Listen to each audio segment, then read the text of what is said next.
Good afternoon. Hey, Stubby. All right, if you're in here, that means you're here for the workshop of God is in the day-to-day. If you are supposed to be in God is in service, then you are in the tent. Go to the tent if you want to do service. Service people, go to the tent. God is in the day-to-day. It's easy to talk about how God is in the day-to-day. It's more challenging when we are trying to act out our faith every day. I know sometimes even for us, I love you too. Seriously, love you too. Love you all. Thank you. But getting back to God is in the day-to-day. It's easy at conferences like these when you have a jam-packed weekend, when the word God is printed on your t-shirt, to remind yourself of who you are, your dignity, and the fact that God loves you. But once you leave this conference and you go back to your normal life, that's when the rubber hits the road. That's when you have to really start thinking about, like, how can I take this experience, this moment, how can I take my faith that God hoping that you've deepened over this weekend, and then put it into practice into my life?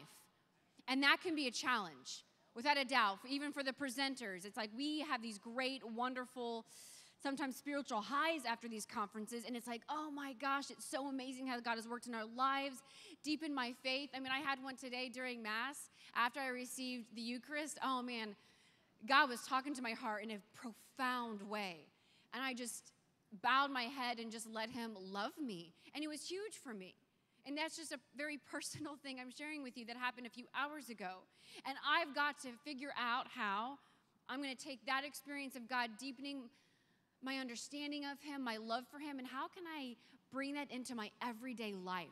You know, Brian earlier today talked about how God is real. And if we really do believe that he's real, which we do, I hope you do, then God is not just the God of the emergency rooms of life, right? He's not just the God that you call upon when everything goes wrong. The most horrible thing in the world, the terrible experiences, all of that, of course, God is present there, but God's also in the day-to-day. Our God is a God who's with us every single day. And when we begin to look at God only in the emergency rooms of life situations, we then akin him to Santa Claus. He's just somebody we think about once a year, and we give him a list of things we want. And sometimes our relationships with God can turn into that. They can turn into a place where we just go to him with a list. And in our prayers, God, I need this, I want this, I'm in pain, do something, do something. And while God is like, yeah, I'll totally handle that. I can take your pain, no problem. But he's also there not just for utility. Our God is a God of relationship, and he wants one with us. You know, Jesus says that I am with you until the end of time. He said, I'm with you always until the end of the age. He's with us forever, always. And if he's with us always and forever, that really means he's with us every day. He's not just with us like on Tuesdays and Thursdays between 9 and 11. He's not like that. So if God is with us every day, then we need to figure out how we can engage in a faith and in a lifestyle where we bring him into our life every single day. And even if we are unfaithful, God is faithful. Even if we do have a relationship with God where we're more asking him, giving him our list of things, even if we do that, God is still faithful. And I know for me, and maybe the same thing is for you, if you had a friend, if you had somebody who was in your life who always came to you, like only when you had tickets to the big game, right? If they only came around when you had a big party and they wanted to be invited, dude, you would boot them out of your life. You'd be like, you are a horrible person. You are not a good friend because you only come after me when I have something that you want. And so if our God is a God of relationship, he wants a relationship with us. I heard this once. It was said to me, and it really did change how I started to view Jesus. This person said, Leah, God doesn't just love you. He likes you.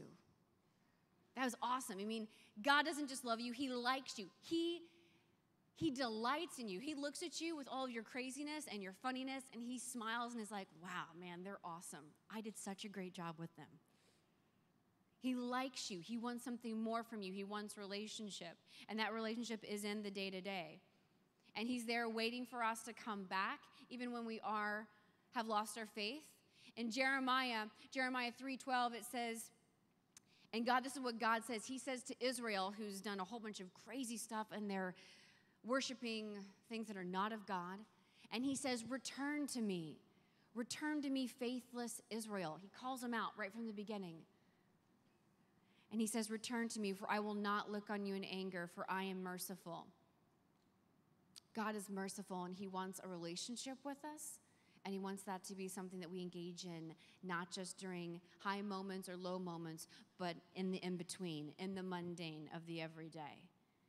So God's everywhere. I mean, I remember for me, I had already been eliminated from America's Next Top Model. I decided to move to New York to continue a modeling career, and I did that. And at this point, like, I'm searching for something more, searching for anything. I didn't know what it was. My life was really empty, although I had a lot of stuff, and it would seem by the world standard, I had everything, but I just never felt like I did. And so I was at that place in my life, and I remember walking down one of the streets in New York, and there's a lot of streets in New York, so for a runway model, it gives you lots of practice to practice your walk, which is really ridiculous because that walk only consists of walking really weird and having a face that looks like you're extremely hungry. You know, you can't smile, go look straight, walk. So I was practicing my walk. I was walking down one of the streets in New York, and I was just, I guess the look on my face was really tight. I wasn't happy, I wasn't joyful, I wasn't relaxed. And I see this businessman coming at me, and he's walking just the opposite direction. And I can tell he's trying to make eye contact with me, but I do not want any of that. Like, forget it. There's no way I'm going to engage in another human being. And as he gets ready to walk by me, and I just think, he's just going to walk by me, no big deal, and I'm just sitting there. He walks by, and he reaches out his arm, and he kind of lightly touches my elbow, and I pull in. And he just goes, hey, smile. And I thought, what? And I was so angry at this. He goes, smile. It's not that bad. And for me, I was so ticked off. I was so mad, like, how dare you tell me to smile? I will not smile. You can't tell me how to feel and what to do. Who does that sound like? Well, it sounds like me, I guess, back then. But maybe you know somebody that sounds like, where they're really defensive, like, just whatever, just leave me alone. I can do what I want, say what I want, wear what I want, because it's my life, right? That's how I felt. Like, don't tell me how to feel. Don't tell me to smile. Like, smiling is this horrible, horrible thing to do. So I began to, I remember to start to think about it, of, why that bothered me so much. Because that one man said this thing to me, it has never left my mind or my heart. That one man saying something so simple, but it was so profound to me in my life. I remember walking back to my apartment afterwards thinking, why am I not smiling? Why do I walk down the street with this scowl on my face? And I think it was something to do with my life. God was definitely not in my day-to-day. I did not put a place for him whatsoever in how I encountered other people or even him. And so it was easy for me to forget about God because of the lifestyle I was living. But I think that there are 3 ways that we can encounter God in the day today. 3 ways that I want to help you encounter God. So after this experience, when we're all here together and it's amazing and we love Jesus, and we do, and this experience is good and valid and true, but we can take it to the next step. Because when we are faithful in small things, that's where we're growing. So when we take this experience and we bring it into the day-to-day, that's when you know that your faith is maturing and it's growing, and it's not just present at these highs of conferences or whatever they might be in your day-to-day life. Because we want to be authentic. We want to be the same person in all situations. We don't want to be a chameleon, and we don't want to be a liar, and I know a lot about being that. I used to do that. I want to be authentic. And I know you do too. We want to be real. And to be real means knowing who you are and then having the courage to live it out every day. And you are loved by God the Father. You are liked by Jesus Christ. And we live that out every day. So there are 3 ways. The first one is to slow down and live intentionally. We have a crazy busy life. I know you do. I know I do. I just had a baby 10 months ago. Are you kidding? Super weird crazy. It is awesome, but it's crazy. It's amazing. She's out of control. She's awesome, but she's out of control. So there are so many things that go on. I know in my life and in your life, whatever it is, it's schoolwork, it's athletics, it's practices, it's youth group, a million different things you've got going on, friends. So how do you slow down and make it happen? A lot of the things that we do in our life, we don't need to be doing. Be intentional with the things that you say yes to in your life. Slow down and look at it and realize, should you really be taking on more onto your plate? Slow down and live intentionally so that we can encounter God in ourselves and encounter the God in our neighbor. Mother Teresa always used to say that whenever she went out to the poor, that yes, she saw the person, but she saw Jesus in that person. And so when she cared for that person, when she fed that person, she said she was feeding Jesus. She was caring for Jesus. She truly saw Jesus in each and every person because she lived intentionally. She didn't do things on autopilot. How many people are guilty of that? Gosh, I know I am. We can do things so quickly and not even think about it. You drive home and you're like, how did I get here, right? Maybe that's just me. If you live in St. Louis, don't drive on the streets when I'm on the road then. But we can do things so automatically we don't think about it, but we need to live intentionally. For that man who told me to smile, he made it he purposely went out of his way to reach out to me, to a perfect stranger, and to say something so simple like, smile, just smile. It was profound. Basically what he was saying is, slow down. Like whatever's going on in that heart and that head of yours, God can take care of. And he didn't even say those words, but it meant it to me. The second way that we can encounter God in the day-to-day is by trusting God and not our feelings.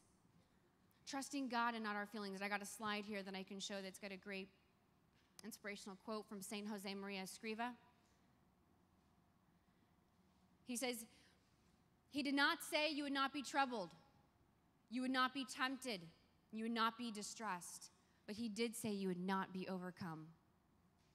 You will not be overcome. Sometimes our feelings can make us feel like we will, but this is the reality. We will not be overcome because Jesus Christ is our Savior. Jesus Christ is the Lord of our life. He is the Lord of our day-to-day. So our feelings, they were never given the task of seeking out truth. They can aid in it, but they were never given that task. That task has been given to our intelligence to seek out truth. Doesn't that make sense? Right? Because you're using your intelligence to figure that out, right? So when we say something, when we feel something in an experience, even though it might aid in it, it's not meant to go 100% for it. That's why we need to use our head a lot more than we need to use our heart sometimes in making decisions in our day-to-day. And in encountering God in our day-to-day, of knowing that we may not always feel his presence, but he's there. I love the example that Brian gave yesterday when he was talking about how he and his 2 friends, the really good person and then the monster, right? And they both were feeling God and crying, and he just didn't feel anything. He didn't cry, but God was still profoundly present. God is profoundly present in your life and wants a relationship with you, regardless if your feelings are included in that or not. The third thing we can do to encounter God in the day-to-day is by prayer, is keeping it Christocentric. That means Christ-centered, right? We have to keep our prayer. If God's in the day-to-day, then it would make sense that every day we should be starting out something in prayer. Something, giving a moment of your time to the creator of the universe. That seems to make a little bit of sense, right? In Elijah, 1 Kings, it's beautiful. If you read in here, and I'll let you do it on your own, but in 1 Kings 19, Elijah has this experience, and he's going over all of these different ways. He's experiencing all these different ways that he's trying to seek out God. And so there is an earthquake. There is fire. There is wind. And he cannot find God in any of these. And where does he find God? And it says later, he finds them. He heard God in the whisper. In the whisper. So in the ways to encounter God, by slowing down, living intentionally, by trusting God and not our feelings, and then by prayer, we can be like Elijah and listen to him in the whisper. A lot of times we seek out God as if he's going to be on some huge billboard sign. And like I've known people who literally believe that, who think that God will speak to them on billboards. And those are the signs that God will reach out to us. Can God do that? Sure, absolutely. But God more than likely will give you signs and the presence in your heart, in the whisper, in prayer. And that's only going to be heard when we slow down, when we live intentionally, when we start trusting more and allowing the time in our lives to sit and pray and to be with God. So for me, there are things that I do to help me encounter God every single day. So I start with this one. When I wake up in the morning, for the first 2 hours of every morning, I do not look at my phone. I know, it's shocking. But I do not look at my phone. I do not check emails. I do not make phone calls. I don't do any of that. The first 2 hours of my morning, I just spend in somewhat of silence. Yeah, I talk to my husband when he says good morning, but I'm also just staying away from social media and everything out in the world, and it's good. I'm not saying it's bad, but I give myself a break. I can then sit there and think about my day and how I'm going to devote that day to God and ask God to show me his presence and the people and in the events that I have to deal with. So that's for me something I do. The second thing I do to encounter God in the day-to-day, I have a rule. I forgive quickly, and I ask for forgiveness quickly. If I screw up, and I do, if you meet my husband, he'll tell you all the ways that I do. But I want to ask forgiveness immediately. You know how it hurts, like when you've done something wrong and you know you need to say you're sorry and you just don't because it's awkward and there are people around and maybe I will, maybe tomorrow, maybe I'll see them next week. And it just aches on your heart and just sits there and just starts to like fester. I don't want that. Like we don't have to do that. We don't have to choose that way. I want to forgive quickly. If someone comes up to me and they've hurt me and say, Leah, I'm sorry, great. Like, I forgive you, no big deal. Let's just move on. Let's just move on. I know that's how Christ works in my life. I know when I stand in line in that confessional, scared out of my wits, but when I stand in line in that confessional and I go in and I ask for the mercy of Christ, Jesus gives it to me immediately. It's not a condition of if he'll forgive me. It's always how I choose when. And so to live intentionally, to encounter God, I want to offer forgiveness and ask for forgiveness as soon as possible. And the third thing I do to encounter God in the day-to-day, and I don't know how many people here do this, you can raise your hand. How many people here journal or write, anything like that? It's not cool to say diary anymore, but years ago, that's what it was. So journal, and it's not just a girl thing, by the way. My husband has been doing this, and my husband is like a manly dude, U.S. Army Special Forces Green Beret, and he journals from the moment he was in high school. And he journals to God as well. It's a cool, manly thing, trust me. But I try to journal every evening. For me, that works in the evening. I can kind of recount my day. And I always address my journal to God, to Jesus. So I always direct my mind and my thoughts to him. And I know it kind of sounds silly, even when I'm writing it. I'm writing about my day, and I'm like, dude, you know everything. You're kind of God. But for me, it's good, so I can look over the past months or years, and I can kind of see how God's worked in my life in that way. And I encounter God in the everyday of that. I bring my troubles, I bring my pains, I bring my wishes, my hopes and my dreams to those pages of that journal. And I allow God to please help me with it, to pray for me, to guide me. We encounter God in the day-to-day by doing some very simple things. Although it's crazy and it's wild in terms of how we're going to structure our life, it can be so simple at times too. Taylor, I don't know, how about you? Do you encounter God? How do you encounter God in the day-to-day? I think for me, like the biggest way I encounter God would probably be through my family. I'm a pretty stubborn person, if you ask any of my family members. So I don't like to admit that I'm wrong, ever. But when one of my family members brings to my attention something that I've done, I feel like God has just come to me and said, like, no, you're not perfect. And, you know, I try to be Miss Perfect all the time. But when someone close to me, one of my friends or my family members just comes to me and says, like, no, you're wrong in this, I just come to realize that I'm human and I make mistakes and that I need to do better. And that's how I find God in my life. So that's good. Thank you for sharing. So what I'd like to do, maybe Taylor can help us out with a little bit of background music right now. I think it's really important for us to get practical. It's great that you hear talks and listen to amazing music from Matt and the band too, Bob.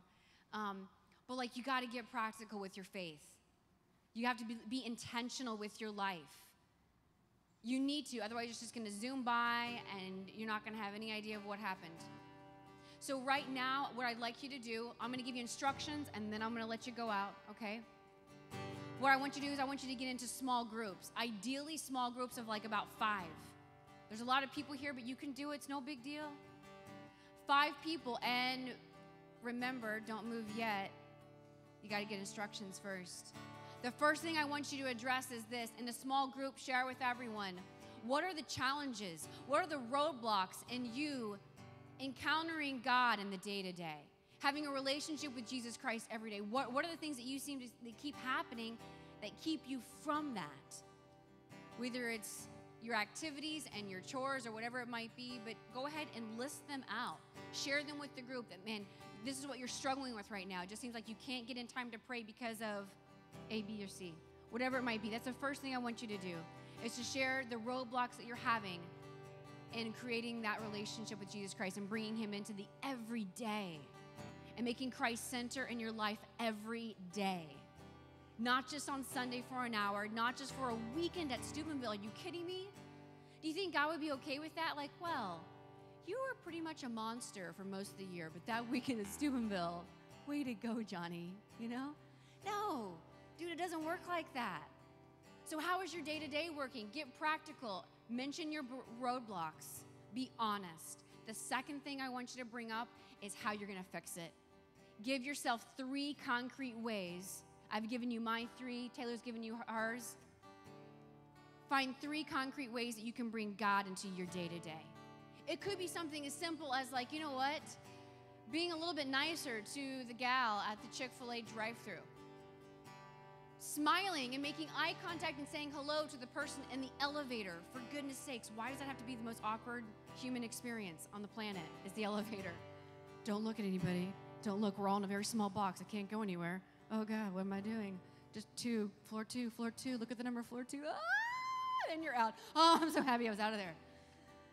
It's weird. I don't know why I went that long on that. But anyway, so maybe it is the elevator for you. For me, it's the elevator. I purposely make a point because for me, it's just weird to me to get in there and be like, hi, how are you? Which freaks out everybody for the entire ride. But at least I'm engaging in the Jesus in that person. And I make contact with them in their eyes, and I'm basically saying to them what that man said to me on the streets of New York, smile. And I can look at them and in my eyes, and I'm like, I just want to let you know that you're valued and you're worth it. And without saying that, I can say it through just a smile and saying hello or good morning.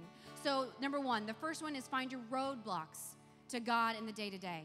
2, find 3 concrete ways that you can bring God into the day-to-day and encounter him in your life and the life of the people you meet.